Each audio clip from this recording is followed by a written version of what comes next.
빼앗긴 것은 사랑만이 아니다. 25화.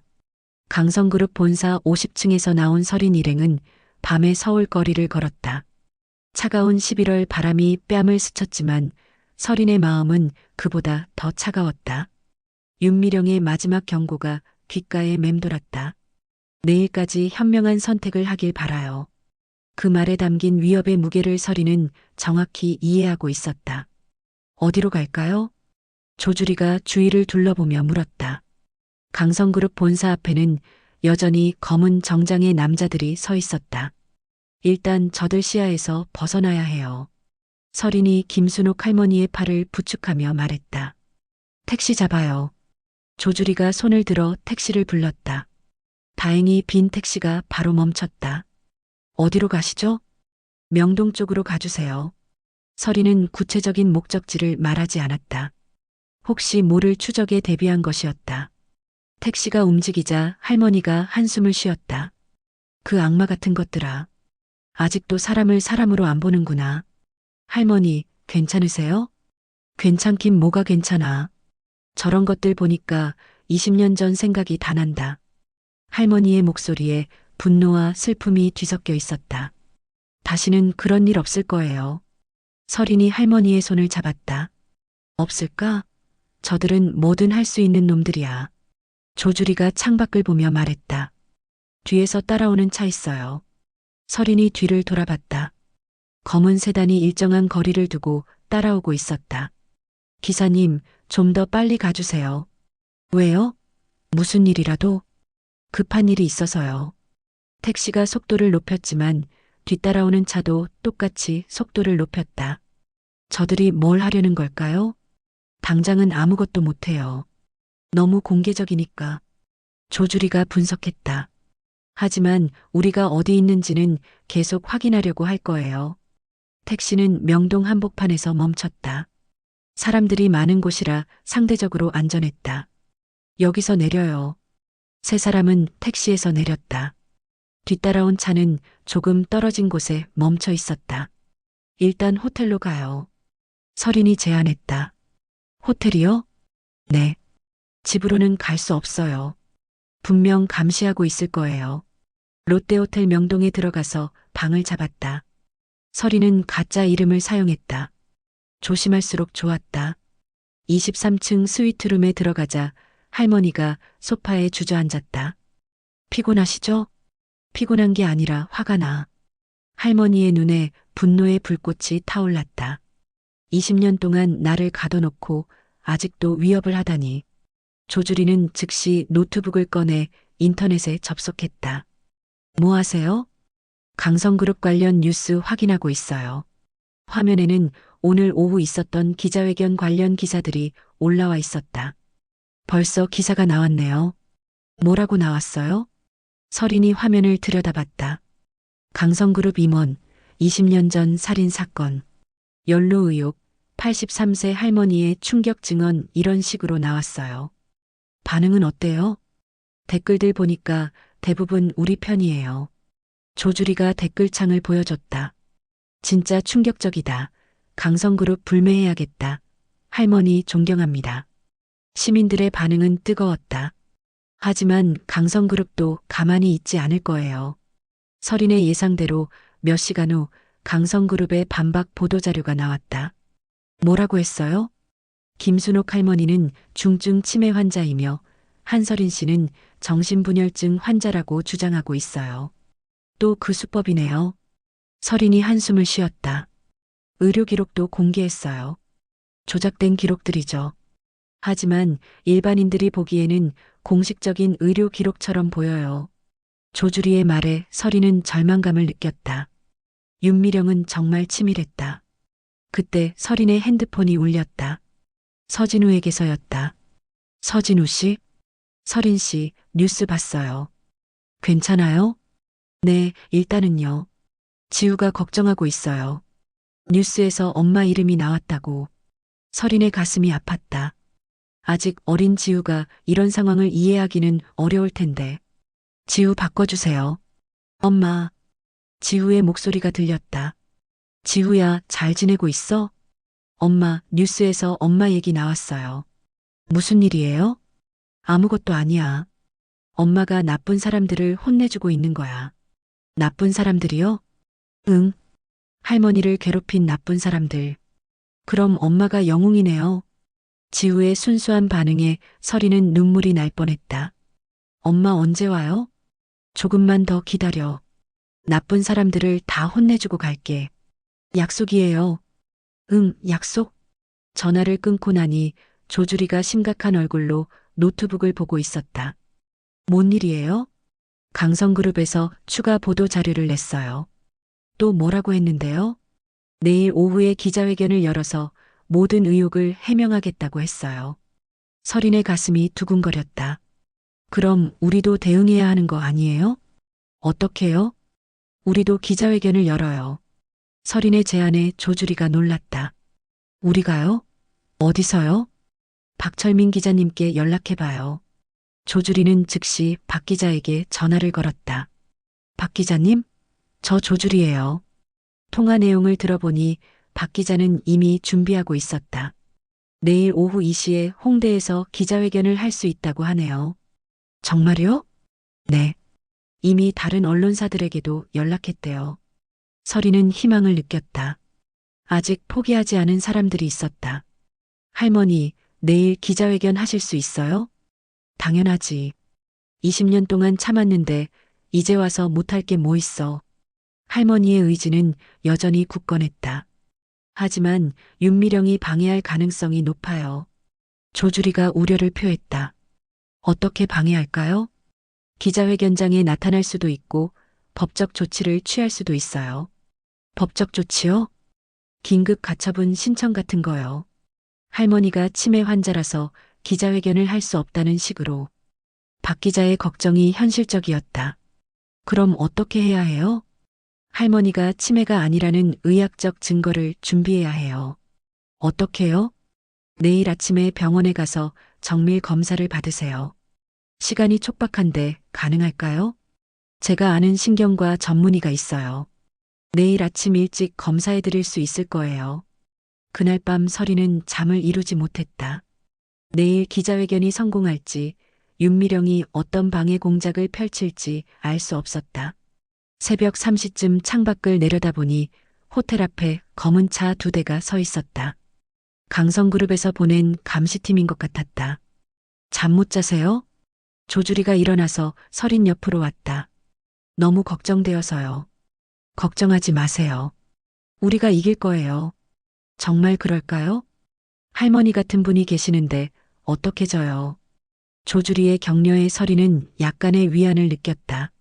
새벽 4시 서린의 핸드폰이 울렸다. 모르는 번호였다. 여보세요? 잘 자고 있었나요? 윤미령의 목소리였다. 서린의 등골이 오싹해졌다. 뭘 원해요?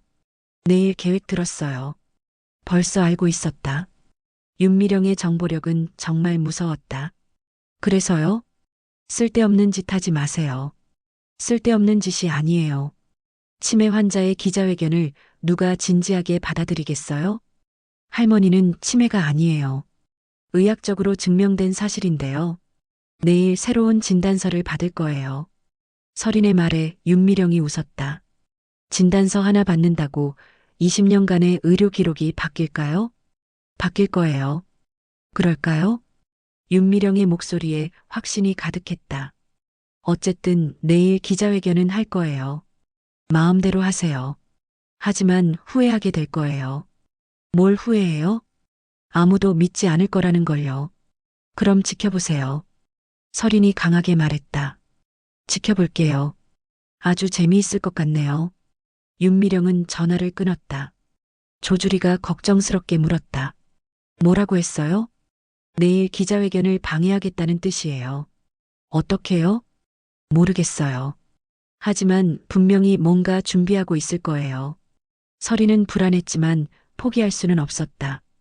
20년 동안 숨겨진 진실을 밝혀야 했다. 새벽이 밝아오면서 서울거리에 사람들이 하나둘 나타나기 시작했다.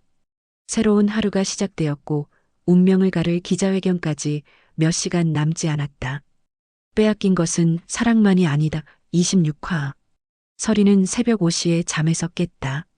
몸이 뻣뻣했지만 마음은 오히려 또렷했다. 오늘이 운명을 가를 날이라는 것을 직감했다. 조주리는 이미 일어나서 노트북으로 뭔가를 확인하고 있었고 김순옥 할머니는 여전히 깊게 잠들어 있었다. 병원 예약됐어요? 서린이 조용히 물었다. 네. 8시에 강남의 신경과에서 검사받을 수 있어요. 조주리의 목소리에도 긴장감이 서려 있었다. 박 기자님은 뭐라고 하셨어요? 홍대 카페에서 이 시에 기자회견한다고 각 언론사에 공지 나갔대요. 서리는 가슴이 두근거렸다. 드디어 공개적으로 진실을 말할 수 있는 기회가 온 것이었다. 7시가 되자 할머니가 잠에서 깼다. 20년 만에 처음으로 자유로운 아침을 맞은 할머니의 얼굴에는 묘한 평온함이 있었다. 할머니, 오늘 병원에 가셔야 해요. 병원? 왜? 치매가 아니라는 진단서를 받으려고요. 할머니가 웃었다. 치매가 아니라는 걸 증명하려면 병원에 가야 하는구나. 참 웃기는 세상이네. 윤미령이 조작해 놓은 의료 기록 때문이에요. 그래. 그 악마 같은 년이 못할 게 뭐가 있겠어.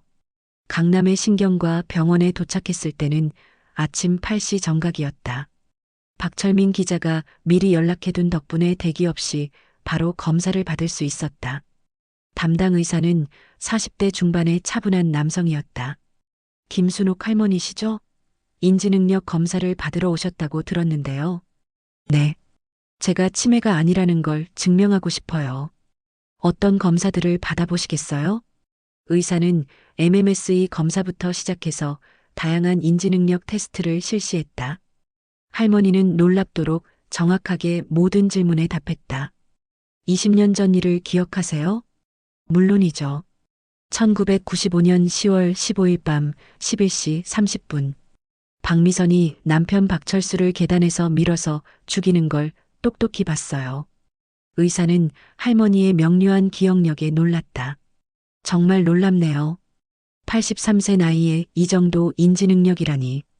그럼 치매가 아니라는 거죠? 서린이 간절하게 물었다. 물론입니다. 치매는커녕 또래보다 훨씬 뛰어난 인지능력을 보여주고 계세요. 의사는 즉시 정식 진단서를 작성해 주었다. 김순옥 할머니는 치매가 아니며 인지능력과 기억력 모두 정상이라는 내용이었다. 이제 윤미령이 뭐라고 할까요? 조주리가 만족스러워했다. 병원을 나와서 홍대로 향하는 길에 서린의 핸드폰이 울렸다. 도연에게서였다. 서린아, 큰일이야. 도연의 목소리가 급박했다. 뭔 일이에요? 윤미령이 오늘 오후 기자회견을 방해하려고 해. 어떻게요? 할머니를 강제로 정신병원에 입원시키려고 준비하고 있어. 서린의 혈액이 차갑게 식었다. 정신병원이라고요? 의료진과 앰뷸런스까지 준비해뒀어. 기자회견 직전에 할머니를 데려가려는 계획이야. 어떻게 그런 걸 알았어요? 내가 회의에 참석했거든. 하지만 이제 들켰을 거야. 도연의 목소리에 공포가 섞여 있었다. 그럼 어떻게 해야 해요? 장소를 바꿔야 해. 그리고 시간도. 서리는 즉시 박철민 기자에게 연락했다. 박 기자님, 응급 상황이에요. 상황을 설명하자 박 기자는 재빠르게 대응했다. 알겠습니다. 장소를 바꾸겠습니다. 그리고 시간도 일시로 앞당기죠. 어디로요? 제가 아는 안전한 곳이 있어요. 좀 외진 곳이지만 더 안전할 거예요. 홍대 근처의 한 작은 카페였다. 지하에 있어서 외부에서 잘 보이지 않는 곳이었다. 박 기자는 이미 도착해서 기자들을 맞이하고 있었다. 생각보다 많이 왔네요. 서린이 놀랐다. 10여 명의 기자들이 카메라와 녹음기를 들고 기다리고 있었다. 관심이 뜨겁습니다. 어제 기사 반응이 폭발적이었거든요. 할머니는 의외로 침착했다. 많이 온 게 좋지. 더 많은 사람이 진실을 들어야 해. 기자회견이 시작되자 할머니는 마이크 앞에 앉았다. 83세의 나이가 믿기지 않을 정도로 당당한 모습이었다. 안녕하세요. 김순옥입니다. 할머니의 목소리는 또렷했다. 20년 전 제가 목격한 살인 사건에 대해 말씀드리겠습니다. 기자들이 일제히 집중했다. 1995년 10월 15일 밤 11시 30분, 저는 이웃집에서 일어난 살인을 목격했습니다. 플래시가 터지기 시작했다. 박미선이라는 여자가 남편 박철수를 계단에서 밀어서 죽였습니다. 기자회견장이 술렁거렸다. 그 박미선이 지금의 강성그룹 윤미령 부회장입니다. 폭탄 발언에 기자들이 일제히 사진을 찍었다. 그때 갑자기 카페 문이 열렸다. 윤미령이 들어왔다. 뒤따라 강만호와 여러 명의 보안 요원들이 함께였다. 잠깐만요. 윤미령이 기자회견을 중단시켰다. 이 할머니는 중증 치매 환자입니다. 윤미령이 의료 기록을 들고 왔다. 치매 환자의 증언을 어떻게 믿을 수 있나요? 기자들이 혼란스러워했다. 할머니가 치매 환자라면 증언의 신빙성에 문제가 있을 수밖에 없었다. 하지만 박 기자가 일어났다. 여기 오늘 아침에 받은 최신 진단서가 있습니다. 박 기자가 할머니의 정상 진단서를 공개했다. 할머니는 치매가 아닙니다. 또래보다 뛰어난 인지 능력을 보이고 계십니다. 윤미령의 얼굴이 굳어졌다. 자신의 계획이 무너지는 것을 보는 기분이었다. 하지만 20년간의 의료 기록이 20년간 조작해온 거짓 기록이죠. 설인이 끼어들었다. 할머니를 요양원에 감금해놓고 치매 환자로 만들어버린 거예요. 기자들의 관심이 윤미령에게 쏠렸다. 윤미령 부회장님, 할머니 증언에 대해 어떻게 생각하십니까? 한 기자가 마이크를 들이댔다. 윤미령은 당황했지만 곧 차가운 미소를 지었다. 저는 이런 악의적인 모함에 대해 법적 대응을 할 예정입니다. 모함이라고 하시는데 할머니가 치매가 아니라는 진단서가 나왔는데요. 진단서 하나로 20년간의 의료 기록을 뒤집을 수 있다고 생각하십니까? 윤미령은 여전히 강세를 보였다. 김순옥 할머니가 일어났다. 이 악마 같은 년아, 아직도 거짓말을 하고 있네. 할머니의 날카로운 목소리에 기자회견장이 조용해졌다. 할머니, 진정하세요. 윤미령이 가식적으로 말했다. 진정하라고? 20년 동안 날 가둬놓고 이제 와서 진정하라고? 할머니는 치료가 필요하신 분이에요.